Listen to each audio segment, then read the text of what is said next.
Hezbollah का अब तक का दूसरा सबसे बड़ा हमला। हिजबुल्लाह ने दागी 135 घातक फादी-1 मिसाइल। ताबड़तोड़ हमलों से दहल उठा इजराइल। सोमवार को पिछले एक हफ्ते के भीतर इजराइल पर दूसरा सबसे बड़ा हमला हुआ। तो दोस्तों, ईरान वर्सेस इजराइल दोनों के बीच में जो जंग छिड़ी हुई है, तो 7 अक्टूबर को रात में कहा जाता था कि इजराइल ईरान पे हमला करने वाला है। तो एक वीडियो के माध्यम से देखते हैं कि रात में क्या हुआ, हमला हुआ या नहीं हुआ या समझौता हुआ। तो एक वीडियो के माध्यम से समझते हैं। तो चलिए पहले हम वीडियो देखते हैं।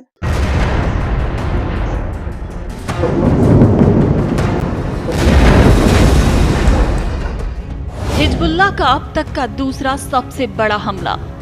हिजबुल्लाह ने दागी 135 घातक फादी-1 मिसाइल। ताबड़तोड़ हमलों से दहल उठा इजराइल। सोमवार को पिछले एक हफ्ते के भीतर इजराइल पर दूसरा सबसे बड़ा हमला हुआ। इस बार लेबनान से हिजबुल्लाह ने कम से कम 135 फादी-1 मिसाइल इजराइल के हाइफा क्षेत्र में दागे। हाइफा इजराइल का तीसरा सबसे बड़ा शहर है। इस हमले में 10 से अधिक लोग घायल हो गए। इन हमलों के बाद मौके पर अफरा तफरी मच गई। लगातार सायरन बजते रहे। इस दौरान लोग बम शेल्टरों में छिपते देखे गए। हिजबुल्लाह ने दावा किया कि सोमवार शाम करीब 5 बजे उसने इजराइल के तीसरे सबसे बड़े शहर हाइफा पर रॉकेट और मिसाइल से हमले किए हैं। हिजबुल्लाह ने पहली बार फादी-1 मिसाइल का इस्तेमाल किया है, जिससे हाइफा में बड़ा नुकसान हुआ है। इजरायली सेना, जो कि 7 अक्टूबर 2023 को हुए नरसंहार की पहली बरसी मना रही थी, और इसी बीच हिजबुल्लाह के ताबड़तोड़ हमलों से इजरायली शहर दहल उठा। हिजबुल्लाह के पास मौजूद फादी मिसाइल को बहुत घातक माना जाता है। इसकी मारक क्षमता 80 किलोमीटर तक है। इसको मोबाइल प्लेटफॉर्म से भी लॉन्च किया जा सकता है। ये 83 किलोग्राम के वारहेड से लैस है, जो किसी भी तरह के टारगेट को ध्वस्त करने की क्षमता रखता है, और इसकी मारक क्षमता ही इसकी सबसे बड़ी खासियत है। और यही वजह है कि ये इजराइल के आयरन डोम को भेदते हुए अंदर घुस जाती है। इजरायली पुलिस ने भी पुष्टि की है कि हाइफा पर रॉकेट दागे गए। यहाँ एक प्रमुख बंदरगाह भी है। इजरायली सेना ने कहा कि लेबनान से हाइफा पर 5 रॉकेट दागे गए, लेकिन उनको इंटरसेप्ट कर लिया गया। इस इलाके में गिरे प्रोजेक्टाइल की पहचान कर ली गई, उसकी समीक्षा की जा रही है। इजराइल के उत्तरी गैलिली क्षेत्र के तिबेरियास पर भी 15 रॉकेट दागे गए, जिनमें से कुछ को मार गिराया गया, लेकिन 5 रॉकेट गिर गए। उधर इजराइल का कहना है कि दक्षिण लेबनान में हिजबुल्लाह के ठिकानों पर उसका सैन्य ऑपरेशन जारी है। हवाई हमलों के साथ जमीन पर भी उसकी सेना ने आतंकी संगठन की कमर तोड़ रही है। हालांकि इन हमलों में 2 इजरायली सैनिकों की मौत हो गई। इस तरह हिजबुल्लाह के साथ जंग में अब तक 11 सैनिकों की जान जा चुकी है। प्रधानमंत्री नेतन्याहू ने कहा है कि भविष्य को सुरक्षित करने के लिए पलटवार जरूरी है।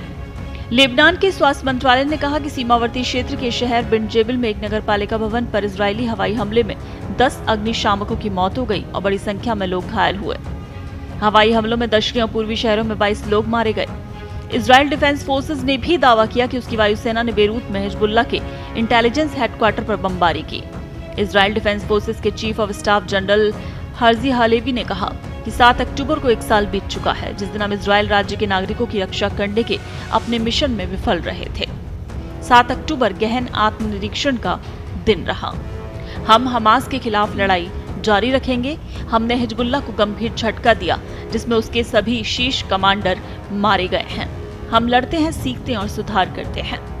इधर आपको बता दें कि ईरान ने भीषण हमलों के बाद 2 टूक शब्दों में कहा था कि उसने हसन नसरल्लाह और इस्माइल हानिया की मौत का बदला लिया है।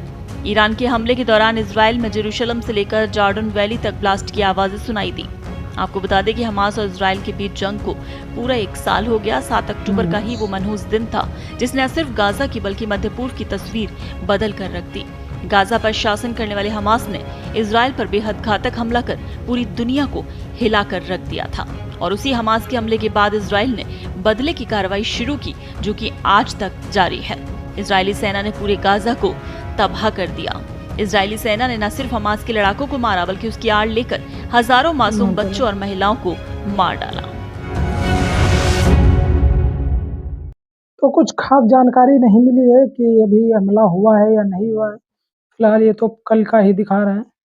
तो आगे जैसी भी जानकारी मिलेगी हम आप लोगों को बताएंगे। बाकी आपकी क्या राय है कमेंट बॉक्स में जाकर जरूर बताएं। थैंक यू, मिलते हैं एक नई वीडियो।